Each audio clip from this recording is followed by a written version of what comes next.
I'm gonna kill you, you bastard!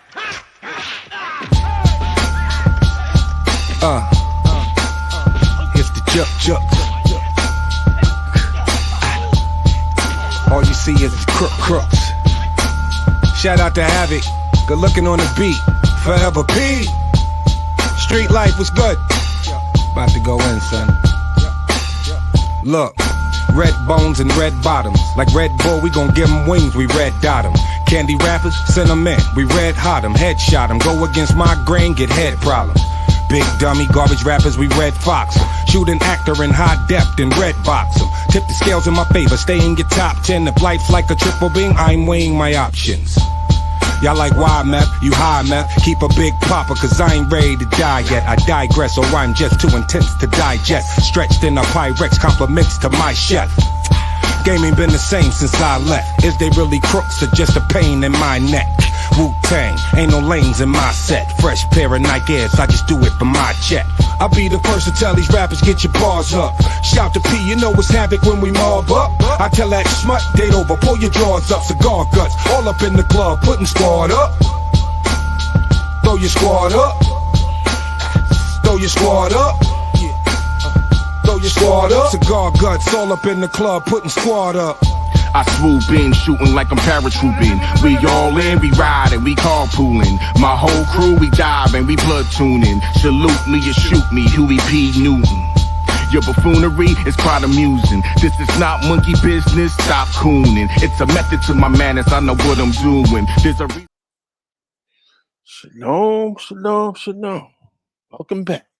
All right. Shalom to everyone, all the Hebrews, all the Israelites. I'd like to give a special shout out to all the Israelites that are in Dimona. I'd like to give a shout out to all the scattered Hebrews within all the nations. Shalom Aleichem. Okay, my name is Alan, and this is my brother and comrade, True, and this is the Guardians of the Torah DOA podcast. All right, let's hit it. That's right. It's been a couple of weeks since you've been back on here. Yeah, been carrying it over with my brother Eric Trueheart from the Sons of the Zodiac. Research team. Brother Terry. He's probably gonna be on both. Might be on later on, and then our brother Ben, brother Eli. He'll probably be on as soon as he's having a little technical difficulties with his what you call the Chrome application. Okay. But he'll be on. All right. So, well, tonight will be kind of like a totally different path we're gonna take. As you can see, the title here is prayer, right? And manna. Ask of, and will we get it? Or be a stiff neck and murmur all day and claim yourself to be a slave in captivity. 2023. Yeah, because they still consider themselves a slave, and they still think they're in captivity.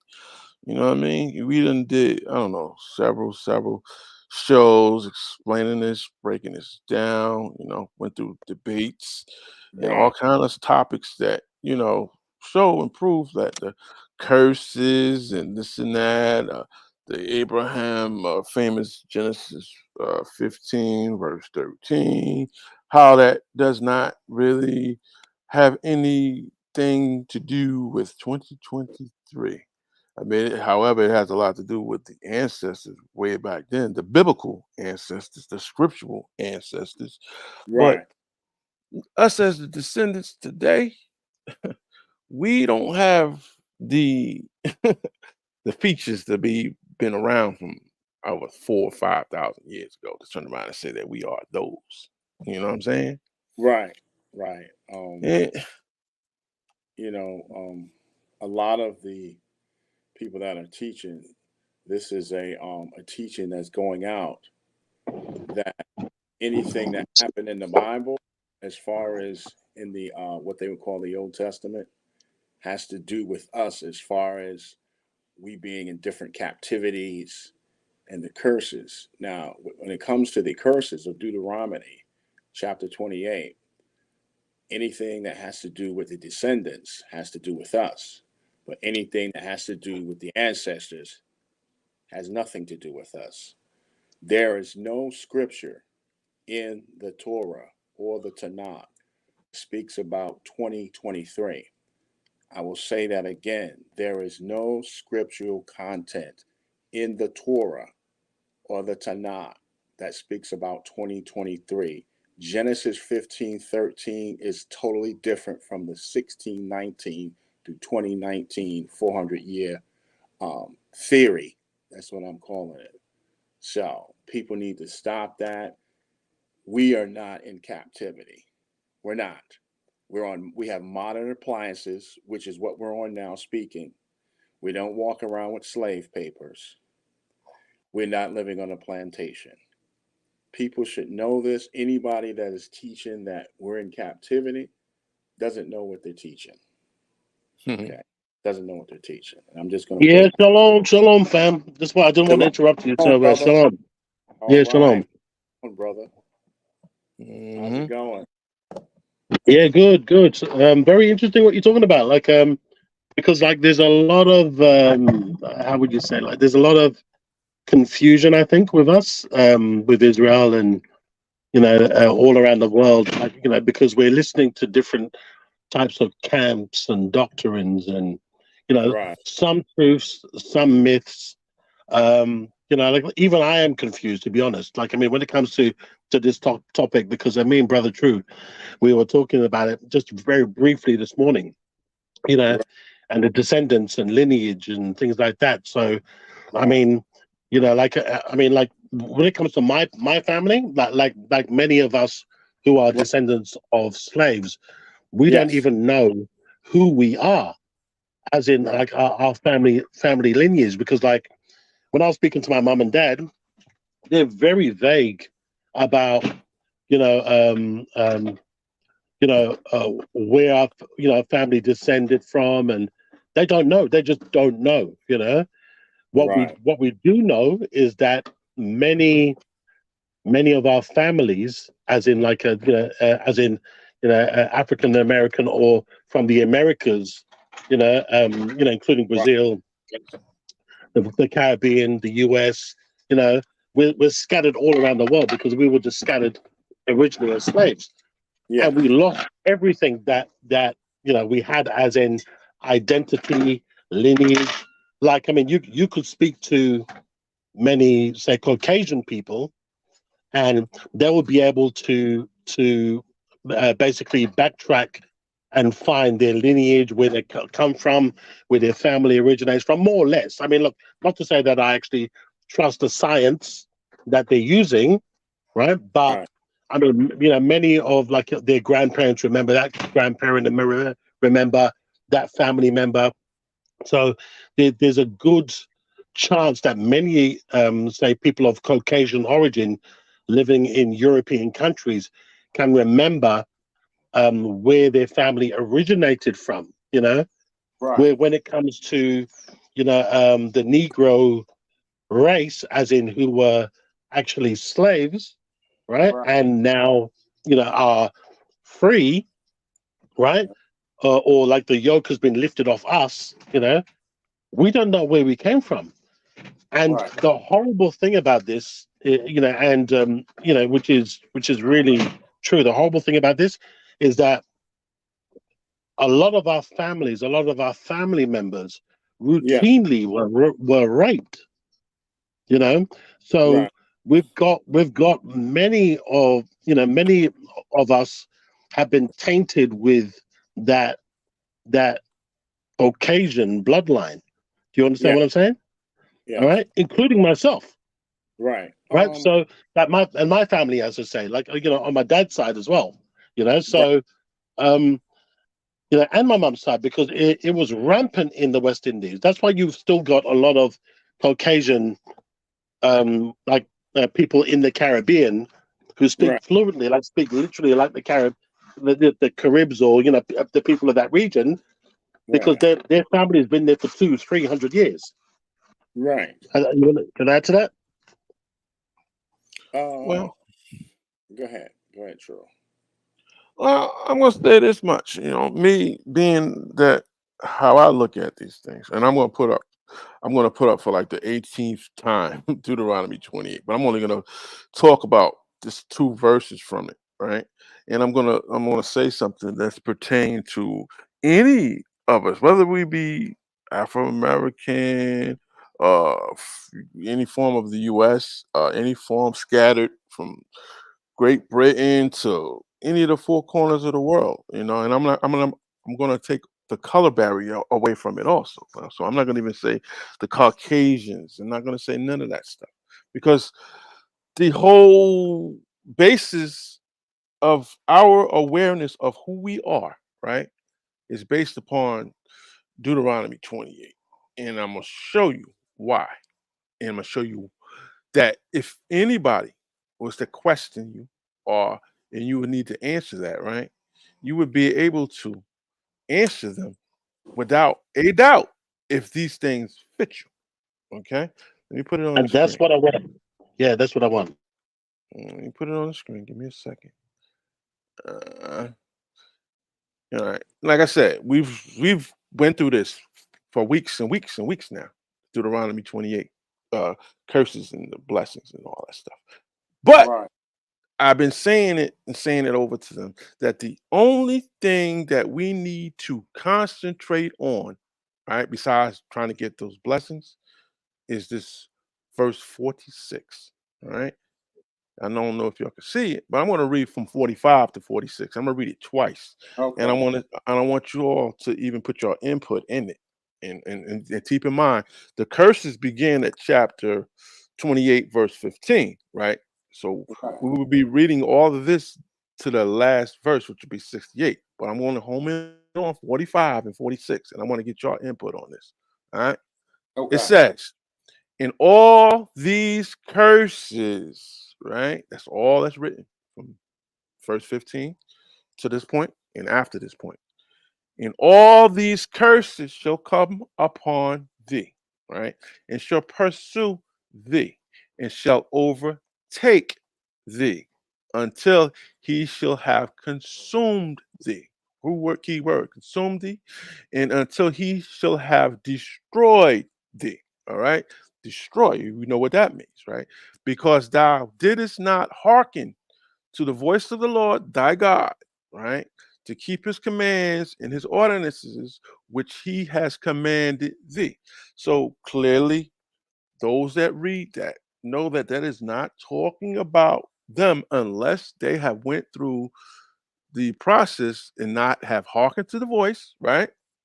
Not Mm. kept his commands, etc., nor his ordinances, and anything that he commanded. The When he says that word "thee," he's referring to those which is separate from us by thousands of years. All right, by thousands of years. Now, this key verse 46 right here, and these things shall be signs in thee, like if it was the ancestors, and wonders among thy seed Right. forever. Okay, so without saying a color, without saying anything else, what's your take on that? Well, Yep. I'm gonna say, based on what you read, um, that has to be talking about us as far as I would say people of color. At that time period, there were no Europeans in a free or Akambu land. It was just people of color. Um, I think it hits dead on point as far as um, telling you who they are. You know, you'd have to actually just sit there and break down the scripture and read a little more information. But for myself, I would think it has to do with people of color. I don't think it has to do with any other nationality other than us. And I'm not saying that from a chauvinistic point of view. Um, I'm just saying it because I know it to be true. Those curses in Deuteronomy 28:15 through 68 only applies to people of color.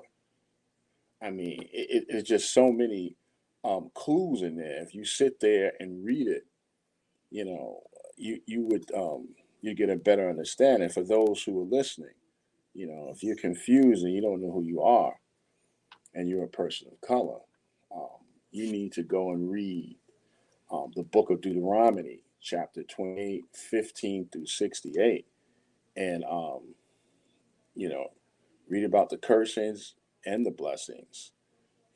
Mhm. So and you'll get a better understanding of who you are. I can tell you some of the curses. No, no, no, no, no, no, don't not we're not gonna just go through the actual curses themselves. What I Oh, was saying, clearly I'm saying without going through the curses, because everybody should know by now some of the curses. okay, Somebody should know what the blessings are. But right, that verse 46, right, is the most important thing for us, whether we be considering ourselves those seed or not, right? right, Whether if the color barrier was there or not. That verse 46 is the important thing that I was saying. Let's home in on. It says, "And these things shall be signs in thee." We know the curse is going to be a sign. If you got right, if you see that you got curses going on, that means you have right, a sign there. That's a sign in you. So then that's one clue. You can say this could be a stigma that I could put on me. You get what I'm Yeah, saying? Because I can fit. I just Hold on for a sorry, I second. just Hold wanted on. to yeah, go on. All right.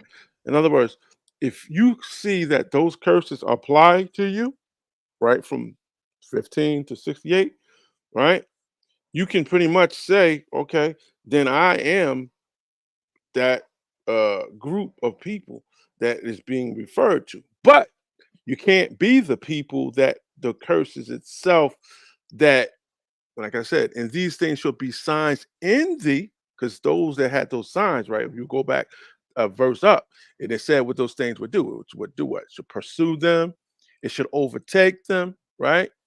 right. Consume them until they have been destroyed. All right. Destroyed is a simple way of saying no longer. Key Am I word, correct? key word. Correct? Yeah, I, Yep. I agree with that. True. All right. Um, Only because, like, the thing is that, can I just say, when you read that section of Torah, or sorry, the yeah, Torah, I guess you want to call it, um, that actually made sense to me, because the thing is that destroyed means destroyed. So basically, how would you perceive destroyed?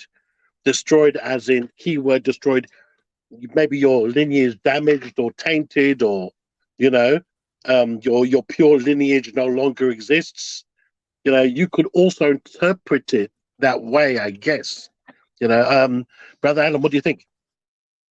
Well, I can agree with what you said. I mean, I don't want to go into a long example, but yeah, I can agree. As far as your lineage being destroyed, I don't think your lineage can ever be destroyed. It's just what'll happen. It'll be a hard time trying to find out about a lot of information because our information has been hidden from us. But I believe that trying to find out who you are, things of that nature has to go with your family. As for myself, on my dad's side, I had found out that um, my great grandmother's father and mother were from the land I free, which is Africa, and they were brought over here as slaves. And you know, I found that out. So that's one clue. Um, as far as being an Israelite or a Hebrew, that would apply to me as far as, and why I say that, because for myself, I go by definitions and I look up things to get a better understanding. And the definition for a Hebrew is one who is a foreigner, or one is from a country beyond, one who's Mhm. a sojourner, one who passes over, you know. So we as descendants, we are here, but our ancestors came from beyond, from a different land. So that makes them foreigners. Thus, coming on the word Ibri or Hebrew, that's what makes you a Hebrew. more or less an Israelite is someone, I believe, that's a native of the land. That's why when I talk, I always say that I am an Abri, which means Hebrew, Well, because I got a question, yes, which I'm gonna ride on that. yes, Now, let me address the color boundary real quick. okay. Do we read, and I'm sure we do read, but not in these Deuteronomy 28 from 15 to 68. Do we read anywhere in there where it says to be a melanated person that's part of one of the curses? I would have to check. I don't want to give an offset answer. I don't think so. I don't think it says anything about melanated. Well, Um, what I'm trying to say is like, does color color is do you think a color of our skin is it applied anywhere in the Deuteronomy 28 curses portion or blessing portion? um, I'm gonna say from an archaeological point of view, Well, no, uh, no, I'm saying from a scriptural point of view, from the from a scripture scripture point itself. of view, Yeah, there are not in Deuteronomy, but there are hints that these people were of color, right, right, right. No, no, and I'm not and saying that, but I'm saying does it say that being of color is that saying that you are cursed? Is no, being of color? now you're talking about the curses of Ham, which is definitely something that was added in by Europeans. That has Right, nothing. well, right, right, right, right. But I'm Right, saying as far as the Deuteronomy 28, I just want to just stay on the Deuteronomy 28. I want to go. I know if we went off of it, we can go several spots that deal with colors. But I'm just saying, out of the Deuteronomy 28 uh chapter, do it say anything that being a colored person or a black person is part of being cursed? Does it have any indicators there? Because I haven't read anywhere where color was even part of the curses portion of no, Deuteronomy 28. That's what I'm, I'm trying to get. I mean honestly, no, you're Right. not gonna see that in there. But Right. But I'm saying it's not that we're gonna see it in there or not see it in there. I'm saying it's not right, written in there. So that would have to say right, a fair share, a fair shake on that would have to just say no. right, Curse color is not part of the curses of definitely Deuteronomy not. 20.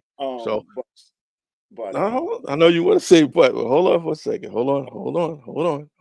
Because okay, where I'm going to go with this, right?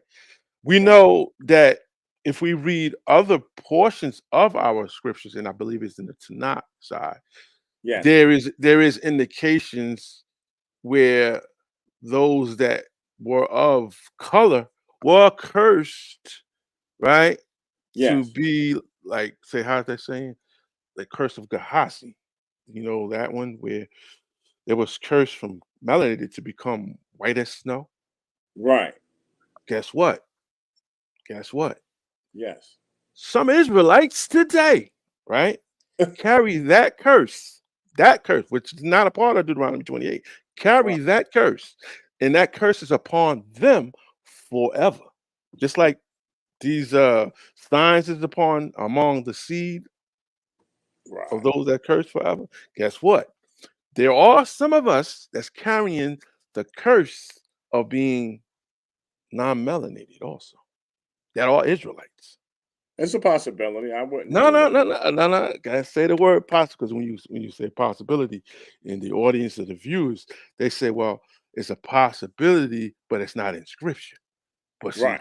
I want to go with if there is in scripture and it's saying that, then we can't say it's a possibility. We have to say we have to agree with it. You get what I'm Okay. saying? Well, see, for me, I base for myself because I use Mhm, scripture heavily when I'm speaking or I'm trying to make a point. The mhm, reason why I base that the Israelites were people of color is based on Genesis chapter 2 verse 7. mhm, And Genesis chapter 2 verse 7 just says the man called Adam was created when God formed man of the dust of the ground. Now, mhm. I don't know of any white dust. I don't know of any beige dust. I don't know of any pink dust. I know dust to be Like you said, pink like dust. yes, I know dust to be like a sandy brown or it could be like a ruddy color. So Mhm. I base my um, my statements on people of color.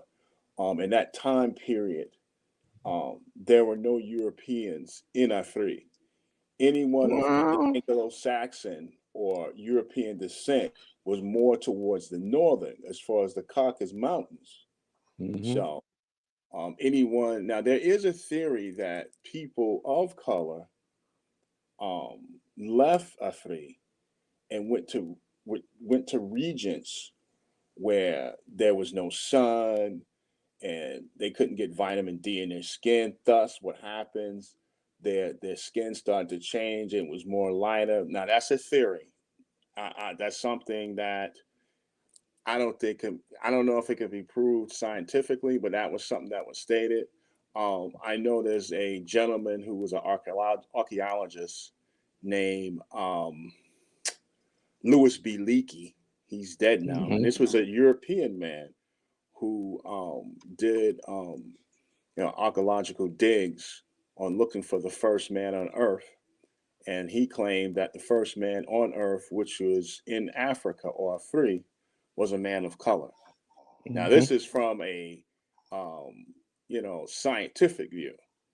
Now, some people say, "Oh, that doesn't mean nothing," but like I said, I will go back to Genesis 2:7 and said, based on that, um, the first man was a man of color, and it goes down to from Adam to Abraham, Yaakov, whatever. So that's what I base my statements on. But could it be other people that were different colors? Of course. I mean, let's be honest. The thing with European and black and all that, that was something that came along later, as far Mhm. as um calling people black, because black is not a nationality. Black is not a state. It's not a country. So that's something that came later on, calling us black. There are, like I said, certain hints in the Bible where you know Moshe's skin turned white, then it turned back to his original color. So if it turned back to his original color, what was his skin color? It had to be brown or dark. Absolutely. Absolutely. Absolutely. I've got something to add. Sorry, can I just say something very quickly? That's kind of there. Um, there was a documentary I saw about maybe 3 or 4 years ago. Yeah, all right.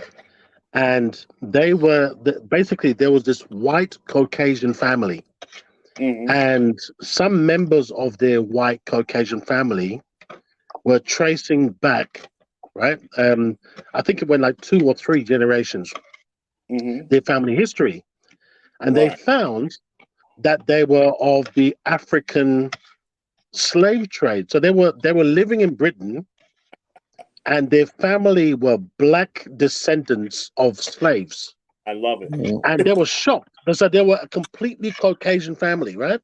Right. And um, that kind of like that it was trippy because the thing is that they couldn't believe that they had black ancestry, like Oh pure yeah. black ancestry, right? There. Negro black ancestry.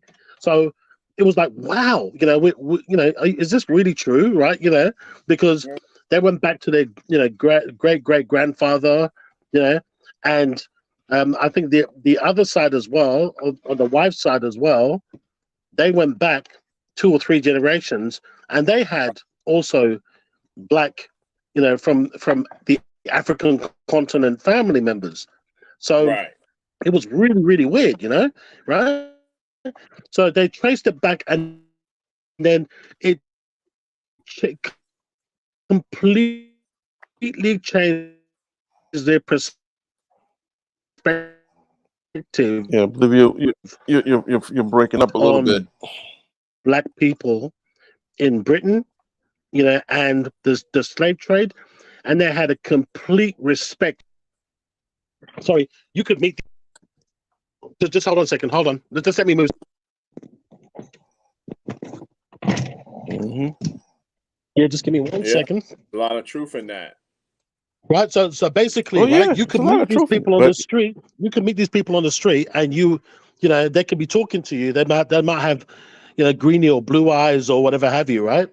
And they may be descendants of slaves, but they don't know it. So, from Mhm. that point of view, I can understand where Brother True is coming from because, and they're pure Caucasian, so they've been completely, as you can say, whitewashed, if you want to call it that, not to say in a racist way, but they're completely, the black has all gone from them, but their heritage, their ancestry was still from the origins of Negro or black people. So I'll leave it at that. all right. Um, go ahead, brother. Go ahead. Well, think about it. Think about it. Majority of the time, when we using modern words of Yeah, today yeah, versus the biblical form of the words, I should say, or the manuscripts of the past, right? The yeah. words like Caucasian didn't exist. The word like Right, Negro didn't exist. The word African didn't exist. Even the word European didn't exist. So a lot of those terms that we use now, right, right, obviously is what you call associated to make to fit type of word. But that's the reason why I said the word melanated people. Because right, if we do use our logic, right, without science, we don't really need science on this one. We know that the original beings on this planet, as far as man, were obviously melanated. That's why I usually say that word melanated.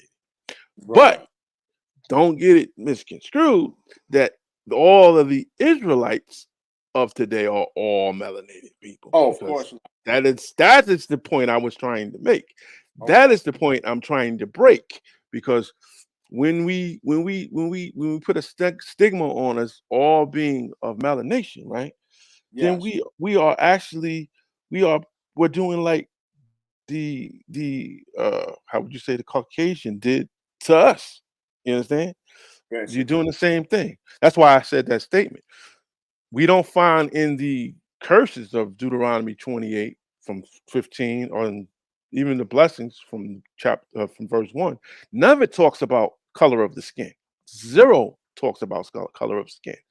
So it's kind of like a bad habit that we put on ourselves by associating that because we're the black people, that makes us the Israelites. We got to put that aside, because the curses itself is the thing that we need to focus on. The curses, you know what I mean? What Right, carries us is the fact that those curses are upon on the ancestor seed, and we are the seed. And how we know that we are the seed, because we wonder, like, why is this and this, like, what cursed situations happening to us?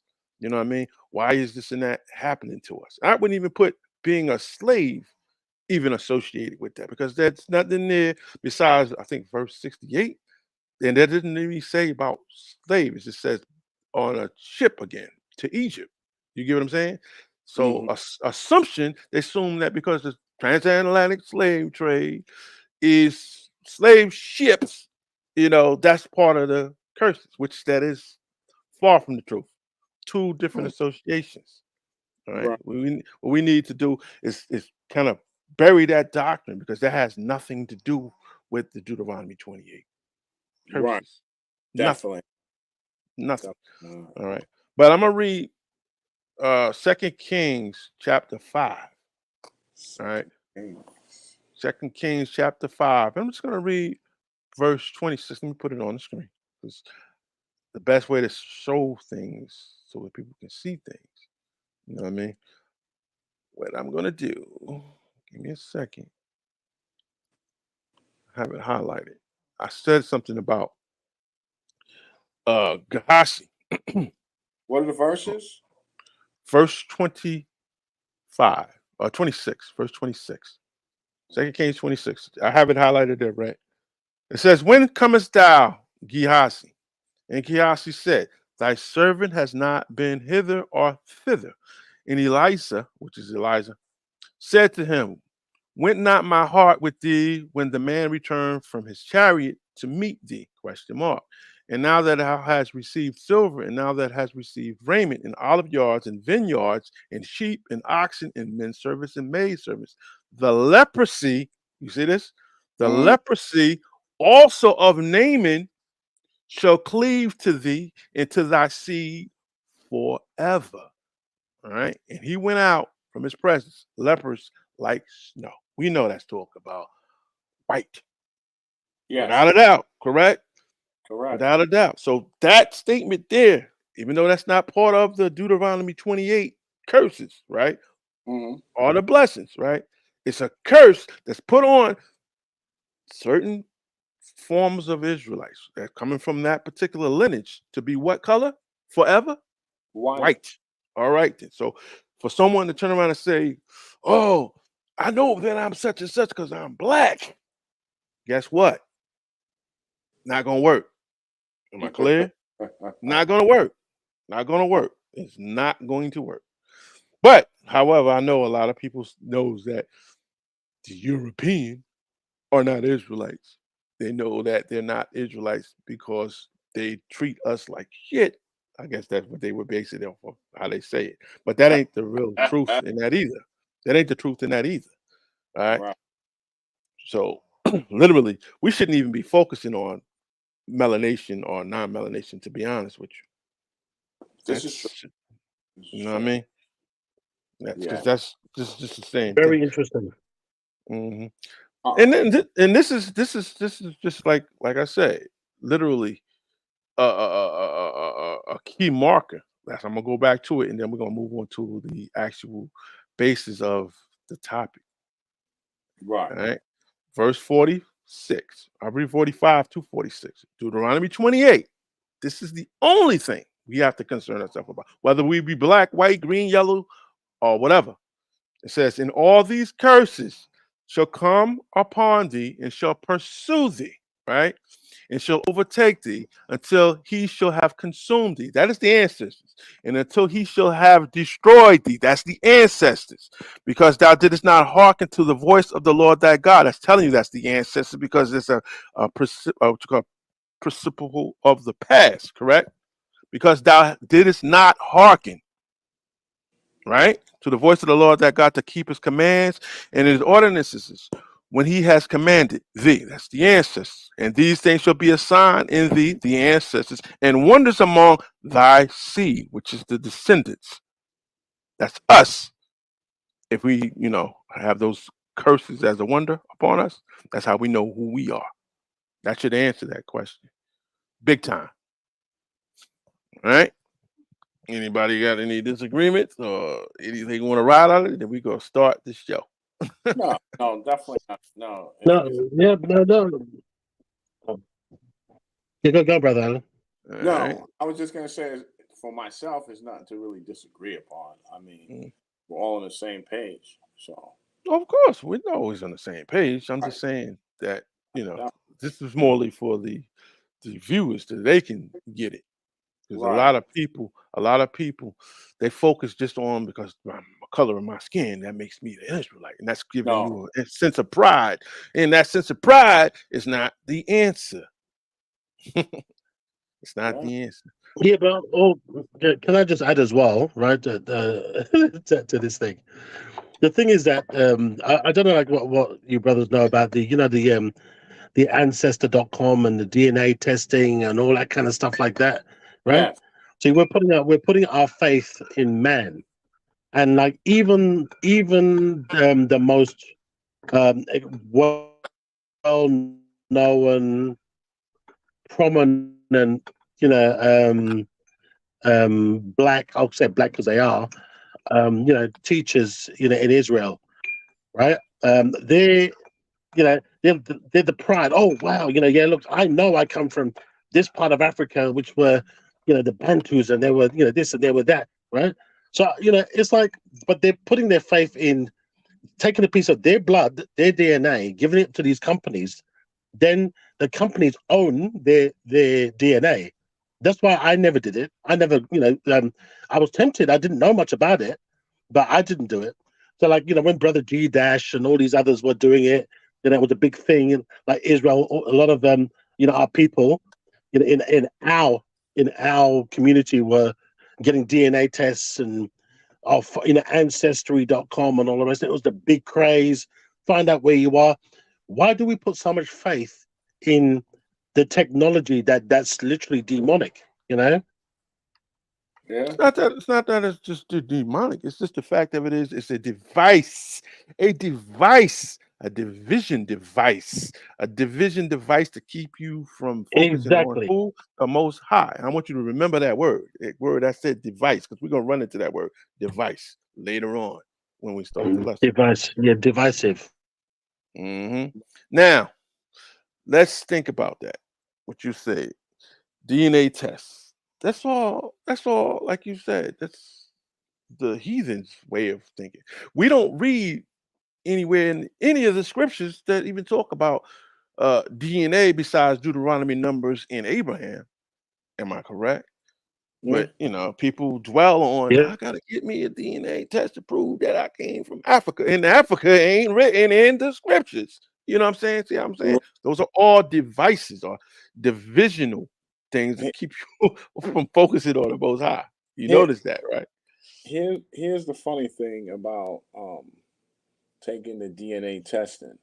Now, there are a lot of people that believe in that. There's a brother, a Dr. Yehoshua, I can't remember his full name, Ben Levy or something, that he's a Messianic, and I'm not going to knock him or trash him because of his status, just because I don't subscribe to what he believes, but he seems like a decent guy, and he pushes this DNA testing on his page. I forgot what they call it, but he said because of this lets you know who you are. But my thing is this, to my understanding, and I've seen this on a program.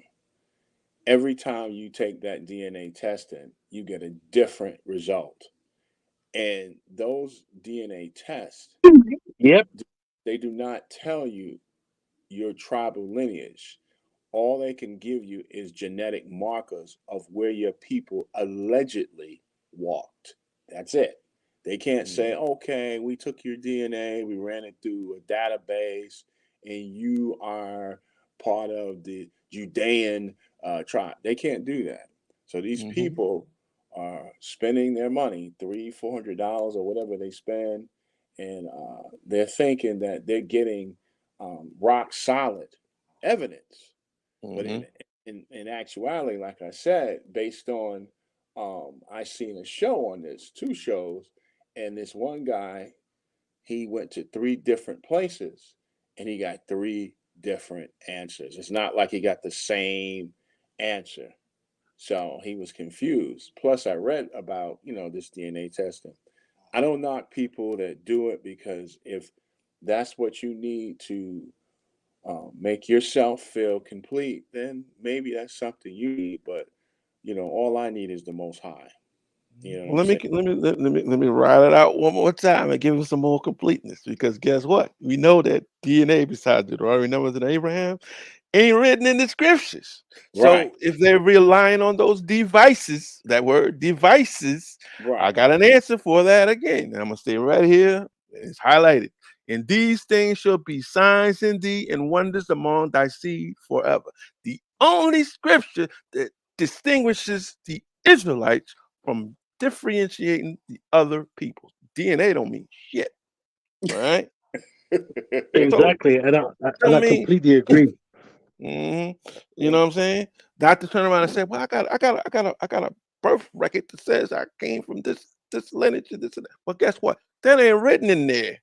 What is written in these Deuteronomy 28 curses is this one verse, and these things shall be a sign in thee. Signs. So that's like those curses and those blessings are signs in thee, and wonders among thy seed forever. So all that Right. other extra shit, paying for this and that, going and digging up dry bones and taking a sample of the dry bones from a species that you still don't know who the hell or what the hell that species is from means absolutely nothing. DNA, from science perspective, is a device. Oh yeah, I definitely agree. For myself, I try to explain that to people. You have to be careful because, like I said, I've read I've read on certain information about the DNA testing. It's not 100% accurate.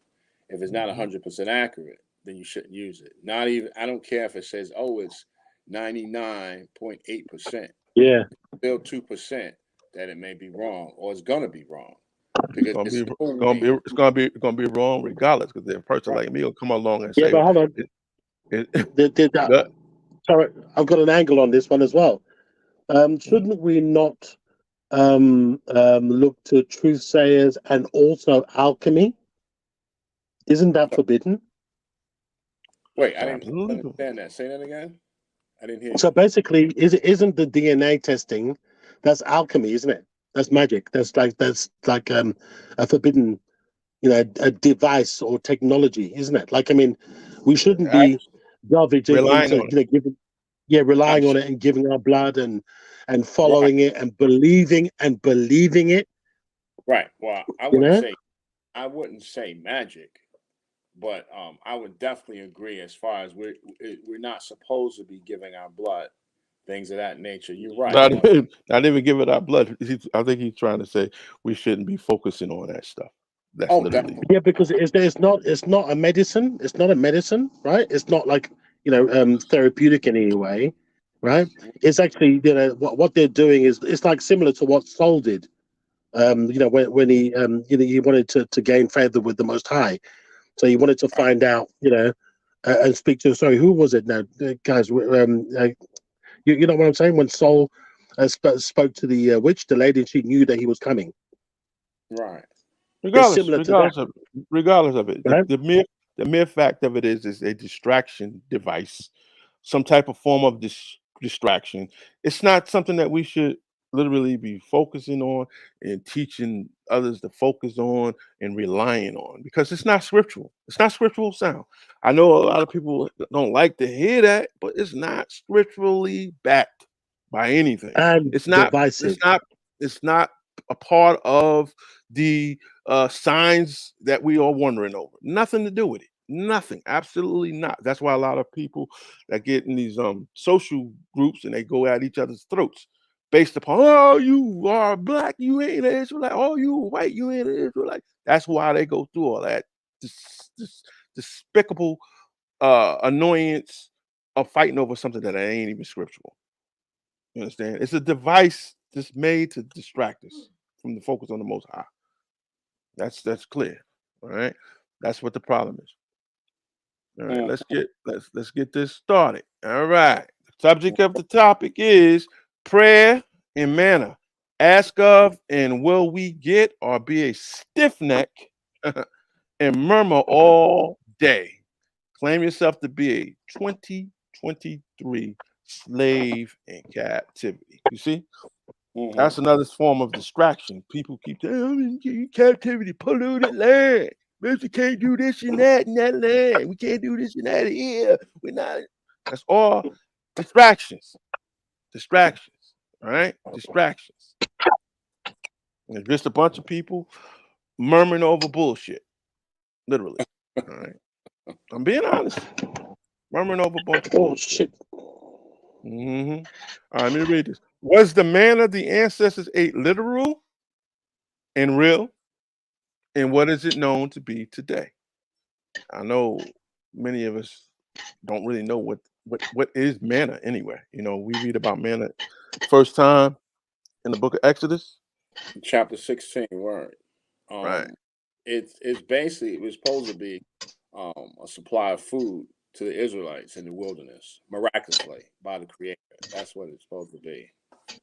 Well, let me read another form. It says, "What exactly was manna as described in the old textual manuscripts?" Manna, basically, a word that means "what is it?" That's what that word manna means. What is it? Is a Mm, bread-like substance that came down from the sky, came down from heaven, had a taste such as the likeness of honey. That's mm. supposedly what it tastes like. I mean, can you imagine what that would be today? I have no clue. I have no clue. And I've been studying these scriptures for a long time. I would like to see someone come up with an idea of what the heck that is. You know what I mean? Mm. All right. Let me read Psalm 78. Okay. Title: I will open my mouth in parables. All right. A psalm of instruction for Asaph. Asaph is identified with the 12 Psalms and is said to be the son of Berechiah, who is said to be an ancestor of the Asaphites. The Asaphites were one of the guilds or guilds of musicians in the first temple. This information is clarified in the book of Chronicles. There were a number of Levites that King David assigned as worship leaders in the tabernacle choir, according to First Chronicles 6, 31, 32. If you want to write that down. Asaph was one of these men. First Chronicles 6 and verse 39. Asaph's duties are described in detail in First Chronicles 16. According to Second Chronicles 29 and 30, both Asaph and David were skilled singers and poets. Asaph is also mentioned as a seer or a prophet. The sons of Asaph are mentioned in First Chronicles 25, 1, Second Chronicles 20 to 14, and Ezra chapter 2, verse 41. The sons of Asaph were likely a guild of skilled poets and singers, modeling themselves musically after Asaph, their master. All right, let me go to this psalm. That's how it starts off. First one: Give heed, O my people, to my law. All right, incline your ear to the words of my mouth. I will open my mouth in parables. I will utter dark sayings, which have been from the beginning. All which have heard and known, and our fathers have declared to us. That's all of us as the Israelites, no Mm-hmm. doubt. They were not hid from their children to a second generations. The fathers declaring the praise of the Lord and his mighty acts and his wonders which he wrought. Back to that Deuteronomy 28, verse 46. And he raised up a testimony in Jacob and appointed a law in Israel, which he commanded our fathers to make it known to their children. So, for a fact that scripturally, as the ones that are in the lead now, we are the fathers now. We are to teach these things and make it known to our seed, our children, so they would know and keep it going, right? Keep it going, keep things going. That another generation might know, even the sons which should be born, and they should arise and declare them to their children. Remember when Brother Ben just said that a lot of the heritage and things were lost, through mixing and this downsizing and such Mm. and such. Well, to keep that from happening, that's why we are to keep things going. Literally, we are the ones left to do that right now, right? We could say, well, ain't Yeah. nobody else to depend on.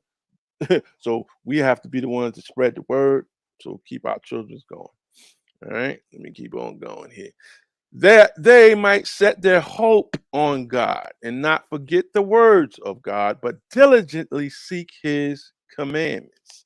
You remember in Deuteronomy 28, verse 45, when he was talking about that did not they did not hearken to his commandments. Mm-hmm. We don't want to be the ones that fit that description. Those are the ancestors in Deuteronomy 28, verse Mm. 45. We want to be the ones that hearken. We want to be the children. We want to be the ones that receive the good news, the good uh, fruit, the good manna, the good, good news, how they would say it if it was be a New Testament pusher, and keep it moving and staying focused on the most high, correct? That's how I look at it. That they might set their hope on the most high and not forget the works of the most high, but diligently seek his commandments. Doesn't say anything about the Mount Sinai laws and all of that. It says the commandments, right? So Mm-hmm. commandments began before Sinai.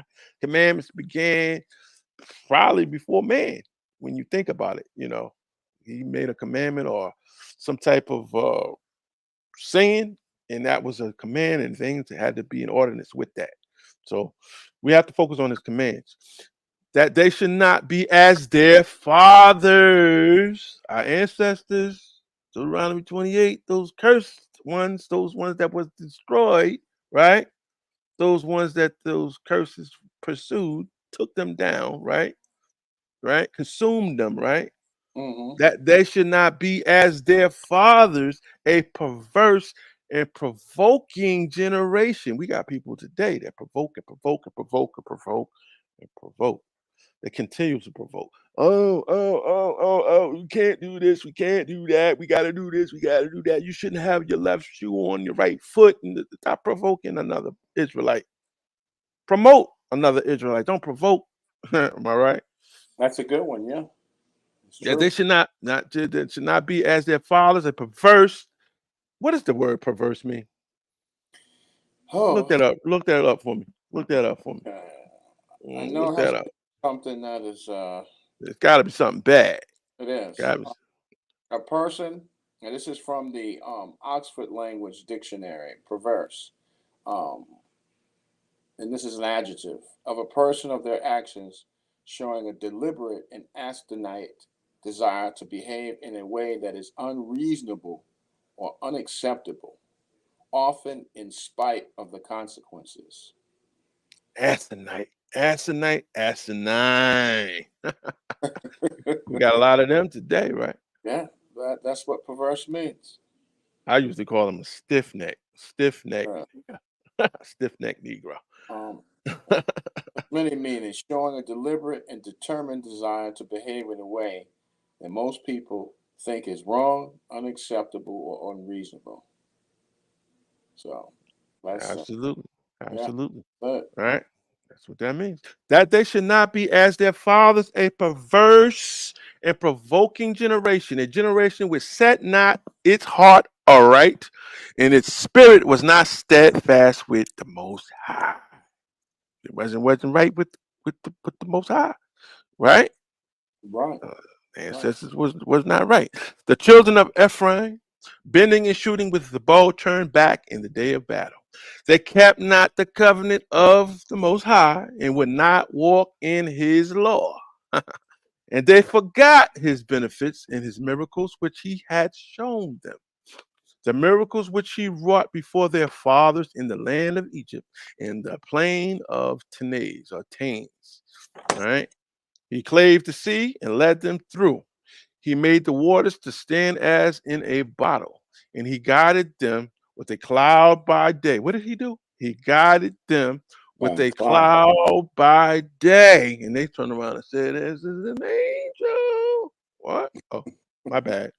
And he guided them with a cloud by day, and all the night with a light of fire. What the heck is that up there in the sky? We know what that is. It's just a how that what you call that word? When somebody says the opposite of literal is a Metaphorical, figurative, say it again. I can't say it. metaphorical, metaphorical, Oh, do we have metaphors written in the scriptures? all over. All over, right? It probably inside of Deuteronomy 28. And there's some metaphorical Yeah, features there too. Huh? figurative, There's figurative thing. figurative things there, metaphorical things there, there's Right. literal things there, all forms, all forms. All Yes. right. He clave a rock in the wilderness and made them drink as in a great deep. It reminds me back at the time frame when Moses tapped on that rock. I think two times too many. Mm, Oh, of his own, of his own. He leaned on his own when he did it. He leaned on his own when he did it. I don't think we should be leaning on our own when we do certain things. All right. definitely. And he brought water out of the rock and caused waters to flow down as rivers. And they sinned yet more. And they Mm, sinned yet more against him. They provoked the Most High in the wilderness. What? These damn stiff necks, even when they just got out of Egypt in the wilderness, what did he do? What did they do? They provoked the Most High even in the wilderness. Ain't that some shit there? Ain't that? Hmm. You know, that's the same thing that goes on today, too. You know that, right? Still yeah. goes on today. Still goes on today with all of these how you say it? Perverse, First. asinine. Yeah. Yeah. Oh man. And they tempted the most high in their hearts, like a lot of people today. Show me Show me this, show me that. And asking meat for the desire of their souls. They spoke also against the Most High and said, will God be able to prepare a table in the wilderness? Are you crazy? He just got you out of Egypt. And you got the nerve, huh? Well, that's the same thing. Let's look at this title, prayer and manna, right? And the murmuring all day, all day. You know, people talk about they're in captivity. It got you out of captivity. He got your ancestors out of captivity. He got, but you still murmuring about you in captivity. Mm, mm, mm. Yeah, that's an insult to the scriptures. Insult to the scriptures and an insult to the Most High. You know what Yeah, I'm saying? Because you got to think about it. Think about it. Why were the ancestors put in captivity again? well, disobeying the Most High. Okay. So, and we have the Deuteronomy 28 curses, and we also have the Deuteronomy 28 blessings, right? And when we read the blessings, how do we get out of the captivity again? Listening to the Most High, And focusing on his what? His laws and In commandments. his commandments, the laws and his commandments. That's not hard.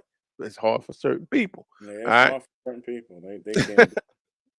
Oh man. For as much as he smote the rock and the waters flowed and the torrents ran abundantly, will he be able to also give bread or prepare a table for his people? Let's see how they questioning. This is how they do today. Therefore the Lord heard and was provoked, and fire was kindled in Jacob, and wrath went up against Israel. Hmm. Because they believed not in the Most High and trusted not in his what? Salvation. Yet, Mm, what did he do? Yet he commanded the clouds from above and opened the doors of heaven and rained upon them manna to eat and gave them the bread of heaven. I'm going to stop on that for a second. You know, although we lost Brother Ben, he had to go. I understand that. So it's oh, just, I didn't even realize that. yeah, so it's just me and you on Okay, this one, which is okay, fine, because when we do it like this, we get to, I guess, input what we come from our perspectives of things, and right, and right, also we can also pretend we're like other people and how their perspective of things would be. right. All right. So I'll go back to verse 21 and 24 and just read a little bit of it again, and then we're gonna say something on that a little Okay. bit. Therefore the Lord heard and was provoked, and fire was kindled in Jacob, and wrath went up against Israel, because they believed not in God and trusted not in his salvation. Yet he commanded the clouds from above and opened the doors of heaven and rained upon them manna to eat and gave them the bread of heaven. How would you feel if you was the most high and you had a people that you did all of these things for, and still, you know, they still be so stiff necked? You got the nerve. I gotta say it like they got the nerve to be murmuring all this shit about captivity. How they say it, polluted land. Where Wow. do we where do we come off, having the gall to do all of that when what we supposed to do? Do what? Focus on him and keep his laws and commandments, right? Right, right. Well, like I said, what would you do if you was the most high? And that's being big now. Don't get it twisted. I ain't saying we should be the most high. Just don't get that twisted. Oh, But if you're asking me as a question? yeah, ask you as a question, and then talk about your people here, with all that bullshit they come back with. What would you Well, what would you do? well, well. Now this is a hypothetical, and I'm just answering the question to the best of my ability. Um, if I were the Most High, um, even though you can do anything you want to them, you can punish them. You have to also realize that our people are weak and primitive in some of their actions, you'd have mercy on them, but at the same time, you'd have to teach them a lesson. And the lesson that he taught them was if you don't listen to me, which they constantly did not, I'm going to put you in captivity and you're going to lose your identity. So he could have turned around and wiped them out. I mean, wiped them out like he wiped out a whole generation in Noah's time. But instead, even though he put them in captivity, he still showed mercy. And that's what I would show, Mm-hmm. because his thoughts are not our thoughts based on scripture. Um, Mm-hmm. that's what I would do, you know, and that's what he actually did to our ancestors. He put them in captivity, Mm-hmm. because they didn't listen. But after all that, if you go to Nehemiah, he still sent them saviors after they were begging. So that shows that he's a just um, Eloah. So, Mm-hmm. Well, me with that focus, I would say the same thing what you just said, pretty much. But the thing is, we saying this, it's not the answer if everybody else is not thinking the same page and right, still out there doing the right. same thing over and over and over. I mean, it's like what is it that's needed for that wake up call? To be put back Um, into captivity or what? well, in this day and time, no. Well, first of all, this generation is not going to allow a captivity. They would rather die before going into slavery, and that's what would happen. But I know, and this is just my perspective, a lot of people that are teaching should not be teaching because this is where the confusion comes in. As an instructor or teacher myself, I would build with anybody and try to come up with solutions and try to unify. But when you got people who think they're Israel and they're teaching Christianity, that's where the confusion lies. You have a lot of people, like I said, that are claiming Israel but are Hmm. Messianic. Anytime you put anyone over Yahweh, you are a distraction and you are poisoning our people. Okay. Now, am I talking about the man they call Yahweh Shai or Yeshua? It could be that, it can be other things. I just don't want to point my finger at that. But like I said, anytime you teach there's someone who's equal to Yahweh or that there's another savior other than Yahweh or another king, then you're leading the people of Israel astray. Okay, so and that's my take on that.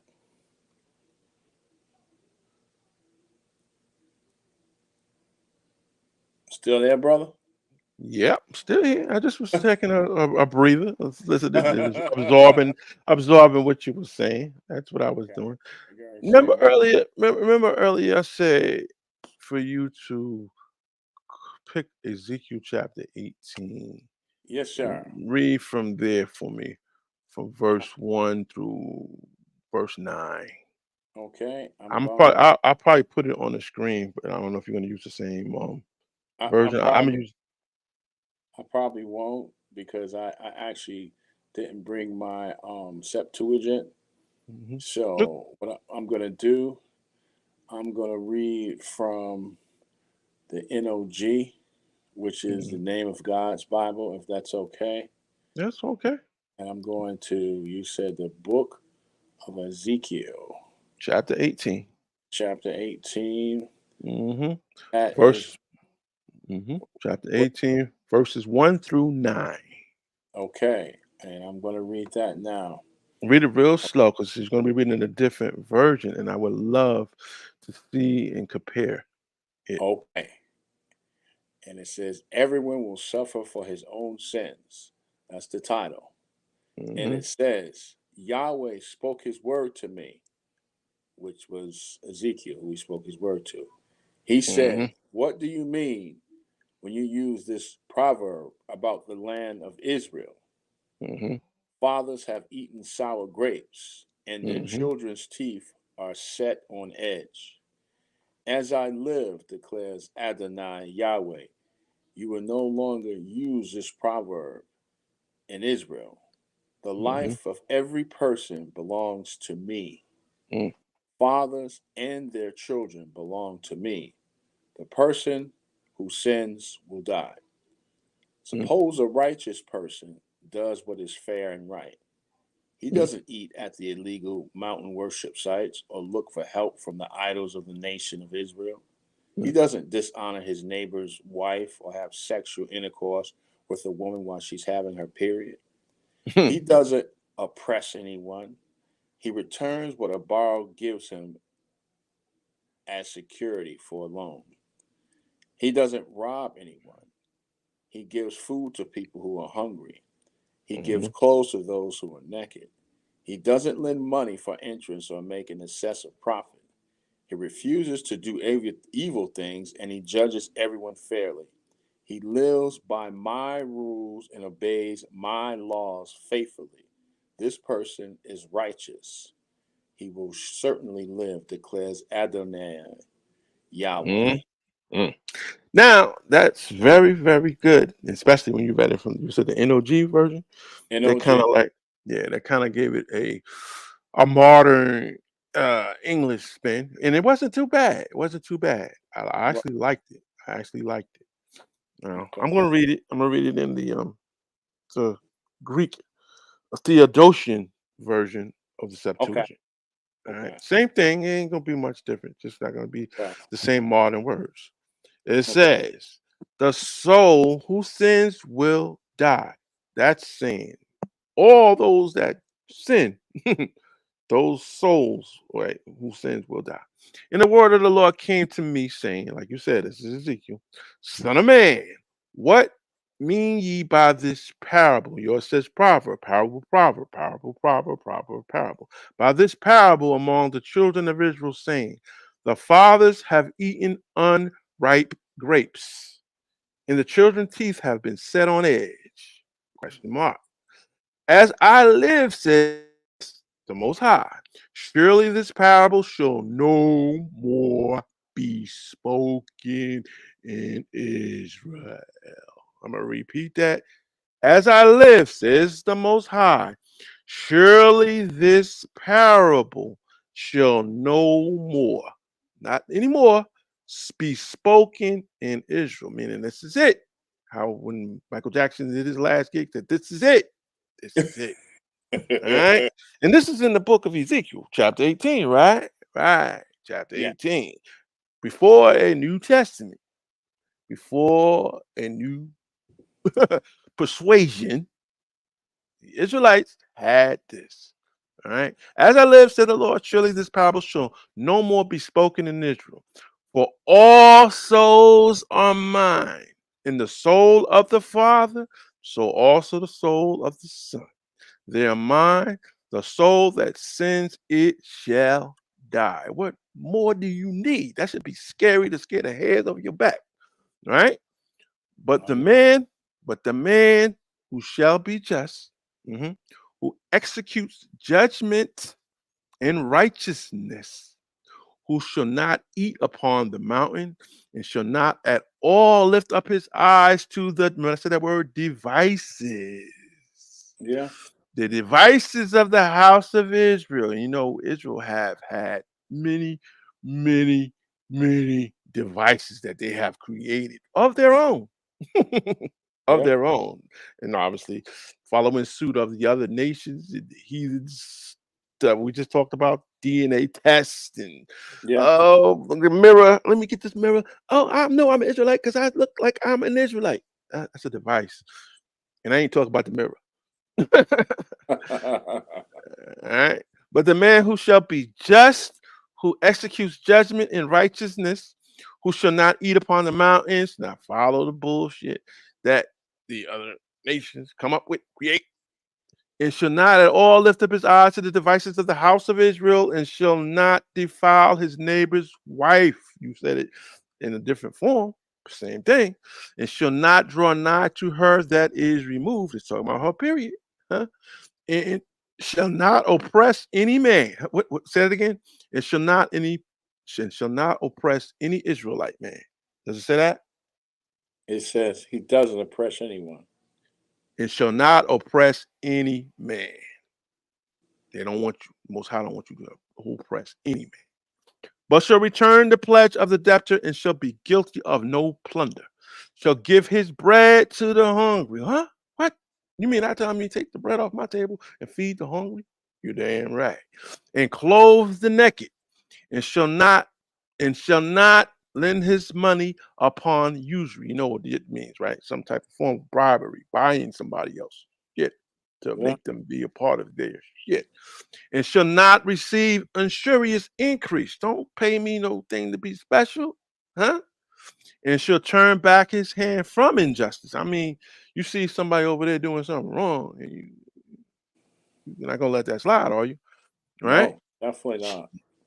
Shall execute righteous judgment between a man and his neighbor. Not gonna let them go at it, huh? Not gonna let them.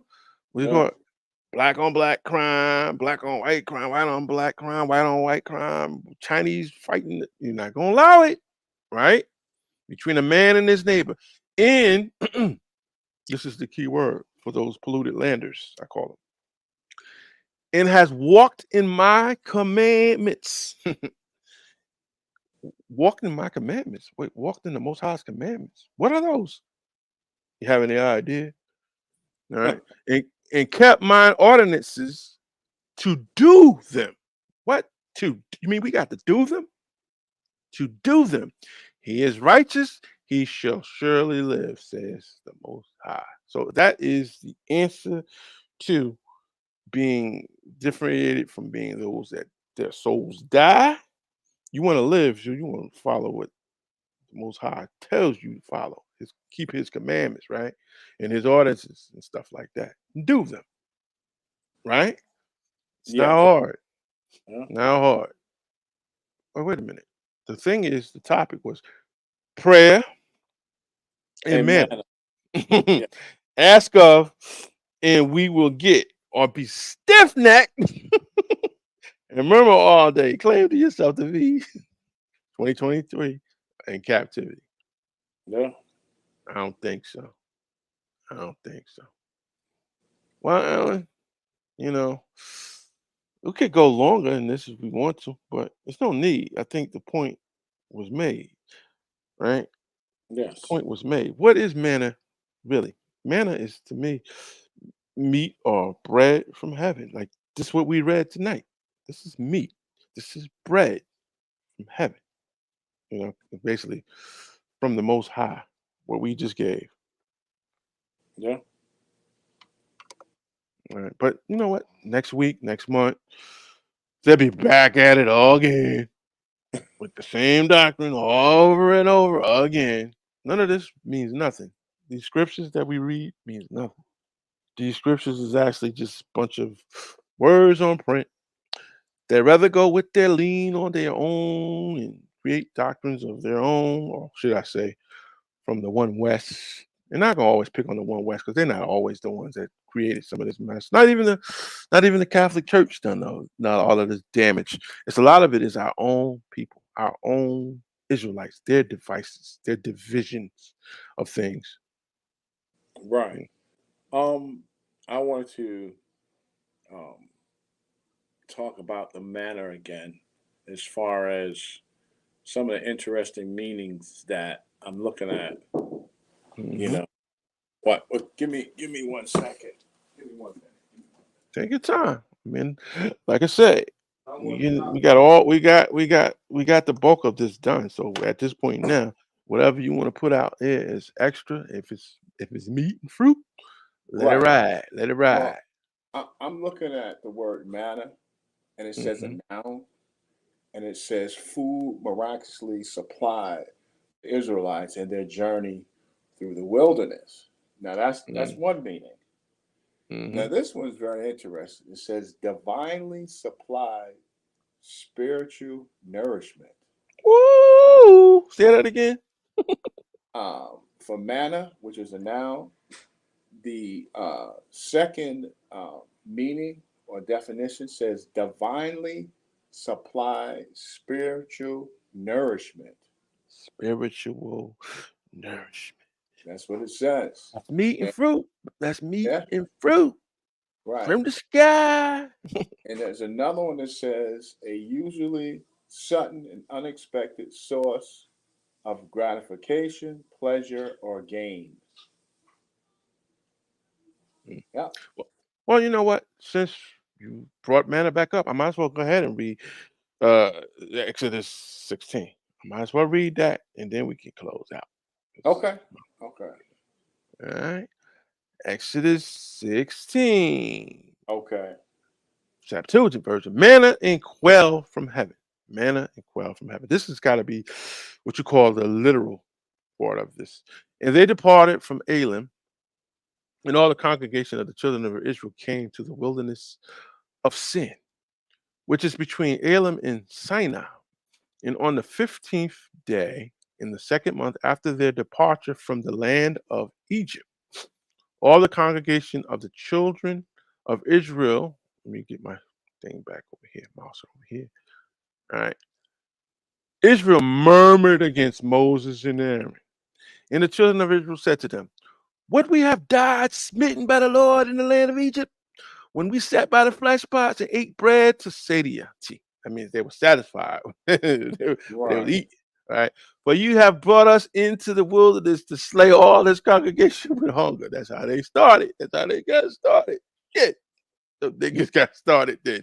All right. And the Lord said to Moses, behold, I will rain bread upon you out of heaven, and the people shall go forth, and they shall gather their daily portions for the day, that I may try them whether they walk in my law or not. Uh-oh. Uh-oh. I think you seen Mm-mm. something there. I think you seen something there. I think Yeah. you seen something there. I may try them whether they will walk in my law or not. And it Yeah. shall come to pass on the sixth day that they shall prepare whatsoever they have brought in, and it shall be double of what they shall have gathered for the day, daily. And Moses and Aaron said to all the congregation of the children of Israel, at even or evening, you shall know that the Lord has brought us out of the land of Egypt. And in the morning you shall see the glory of the Lord, inasmuch as he hears your murmuring against the Most High. And who are we that ye continue to murmur against us? That's what Aaron and Moses is saying. Why y'all murmuring against us when we just when it's giving y'all this stuff what the Most High gave us to prepare for you when he cut us out of Egypt? Why y'all giving me all this hell? Literally. That's kind of weird. And Moses said, this shall be when the Lord gives you in the evening flesh to eat and bread in the morning to satiety. I mean, I guess that means satiety means satisfaction, satisfy those bellies, right? Because the Lord has heard your murmuring, which you murmur against us, and what are we? Question mark. For your murmuring is not against us, but against who? The Most High. Ah, Ah. You murmur against us for these scriptures is like murmuring against the Most High, literally. And Moses said to Aaron, say to all the congregation of the children of Israel, come near before God, for he has heard your murmuring. And when Aaron spoke to all the congregation of the children of Israel, and they turned toward the wilderness, then the glory of the Lord appeared in the cloud. So, I don't even have to read too much more on that. right. The point was made, and this ratted out the literal form of mammon. But now reason why mammon was even give to begin with, right? That key verse in there was weird. We caught that to test them, right? Right. I may try them whether they will walk in my law or Or not. not. Yeah. Yeah. Oh man, it's interesting, right? Well, that's funny because these scriptures is funny anyway. But a lot of times people don't read like these little details, these little I call it micro stories or parables, importance of learning Torah, not always learning the law, but learning like the the reason behind things and where Right. to go from here to there. Well, You know, they have to learn to read the whole story instead of just taking a statement out of context and then use taking it to make their own doctrine. the chip and cherry pick the Right. doctrine that They the stop doing West that. made. Right. And then they'll actually learn. See, you read, an entire paragraph. You read some statements from the beginning to the end of what you were talking about concerning manna. You just didn't go to one scripture that talked about manna. You went from the beginning to the end, Mhm. you know. There's a lot of times when we read in the scripture, we see like a question mark that's been there. Obviously it's anglicized, it's been added. But a lot of those things are literal, I guess, stopping pause points. 'Cause you usually hear me when like someone else is reading something, I say pause, pause, pause, so we Yes. can we can go back and go over and like scrutinize something that is stated there and get the value of it. Validate the meaning behind it. That's the Right. reason why I do that. And that's a habit that I guess I developed from reading these scriptures over and over and over and over and over because I'm trying to pull something that I didn't learn the first time, second, third, fourth, Right. infinity. Because each time you read these scriptures, you're gonna always pull something that you didn't know, Right. something that that you may have overlooked. You know what I mean? But So, don't create no doctrine behind it because a lot of people create doctrines behind it because they just take a chip. You right. know, or they don't even actually use the manuscripts. That they use what do you call it? The search bar in Google. I'm looking for a word for uh, you know what I'm saying? They Yeah. search that up and it happens to get a scripture and they go to that and they don't even still read the full context. They just say, I got it, I got it, I got it, I got it. You don't got nothing. You got a Yeah. chip. Got a chip. Yeah. That's what they Yeah. got. You know. Gotta give a shout out to our brother Vicar Emerson. He's in our group. Emerson, brother Emerson. He's All right. faithful, one of our faithful ones. Okay. Right? Shout out to the brother, He's brother Emerson. always with us. He's got to come on some of these shows sometimes with us too. Yeah. Come on out, so, and give us your comments. Mhm. Now, in the beginning, when we was talking, we was just talking about the I think the colors of the skin and all Right. that. The Now, nationality. yeah, now a lot of that does obviously formulate to be truth, but like I was trying to make the point that we don't need to focus on color and stuff like that. Right. If Right. you done people, then start acting like you done people. That's all I'm saying. Right. Start acting like. Don't sit up there and just throw that out there like you special, because Right. that that vanity stuff, the Most High don't really, he created you. So he don't need you to impress him with vanity. You know what I'm Right. saying? And the fact that people are using that to focus on impressing the world too. I don't see anywhere that these scriptures is telling you to do that either. You know what I mean? I understand like how you dress as an Israelite and how you're proud. I get that part. I don't get that twisted. I get that, but Right. a lot of this, focus on color of my skin and I'm from Right. Africa and this and that. That's Uh, more of a distraction than helping. Well, I'm gonna be honest. Now, this is just how I feel about it. People are probably gonna get mad. The only thing that you should be wearing as an Israelite is your fringes, okay, or your tassels. Wearing the long dresses, like walking around with the long sticks in your hand. Mhm. No, it's not a need for that. And you have to realize the reason Power why. Ranger suits. Yeah. Mm. Yes. The only reason men of that era wore those thobes because there was no pants. There were no There were no no pants. there was no pants that made at that time. Mhm. So now that we have pants and we're in modern times, not to say that we forget where we came from. You never forget who you are because you got to know where you're going. but you have to um, use common sense, like you said. Walking around like you're looking like an astronaut and say you're an Israelite, there's no need for that. You know, you should be wearing your tassels or your Boy, you said like an astronaut. looking like an astronaut with those shiny suits on. Hmm. You know, I don't have nothing against that if that, like I said, because see, my thing is I'm not here to insult anybody's particular style.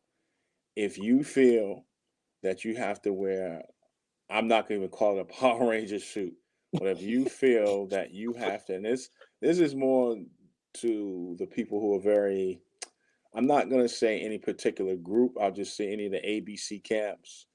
If you feel that you have to wear an astronaut suit or walk around with a sword, like you're a pirate, if that's what makes you feel complete as an Israelite, then you know, hey, may God help you. But I, hey, that's just something I don't need to do that. I wear my tassels. When I wear my shirt with the fringes, I wear that. And I may have a bracelet on that says the Creator's name in the ancient Hebrew, and that's it. And I wear my beard based on the fact that the priest, that we are considered a priestly nation, you're not supposed to disfigure your beard. And that's it. Hmm. Anything else, is not required, you know. So, but like I said, some people think that you're supposed to walk around looking like an astronaut or, you know, wearing the very unusual garments, but that's on them. Hmm. That's my take on it. Yeah. Notice though, I didn't talk about prayer. Prayer. That was part of the topic too. I mean, it's Right, self-explanatory, really. I mean, not much is needed to understand that prayer has many forms of how you do it. We're not even gonna go into the proper way of praying, like how many right, times you're supposed to pray, and so we're not gonna right, go through that. right. But we're gonna say that the way you communicate with the Most creator, High. yeah, to most high, Right, by prayer, or by you talk to him, literally. right, You right. know, that is the key. Yeah, That is the answer. And yeah, it resolves all of the funkiness that goes around with people saying that they're going through a lot of the hell they're going through. Just pray to the most high, and hopefully he hears your prayers. And obviously it's a two-part thing. You still have to focus on doing what's pleasing to him, getting your act together for him. Don't do like the ancestors that didn't do it right, and obviously was destroyed, was consumed and everything else. You know, you got to figure out what is the best way to get back to the guard of the Most High, and obviously he says it a plethora of times. Keep his commandment. command, keep his Yeah, laws, yeah, keep his ordinance. No, you can't keep his ordinance. You have to be in ordinance, but keep his, basically keep his commands. Keep yes, his commands. That's not hard. Just, you know, do what you got to do. You know what I mean? right. But other than that, I'm ready to throw a knife in this one. This is done. It was very weird, but it was very edifying. I hope that many got something out of this, and not tomorrow they be arguing. Oh, those guys said this and they said that. Still be murmuring. You're gonna always get that, brother. Hmm. Yeah. Got to give a shout out to brother Eric Trueheart, mad scientist. I guess he had things to do, and Eric Terry the didn't best come in. scientist. Shout out, Hmm. brother. Shout out. Hmm. All of the sons of the Zoe. Zadok research team. Hmm. Shout out to the So research team. Yes, I'm sir. sure. I'm sure tomorrow there'll be something going live. So we prepare for that. And you know what I can say? Shalom. Shalom. All right, brother. Shalom, shalom. What do you want? I'm gonna kill you, you bastard!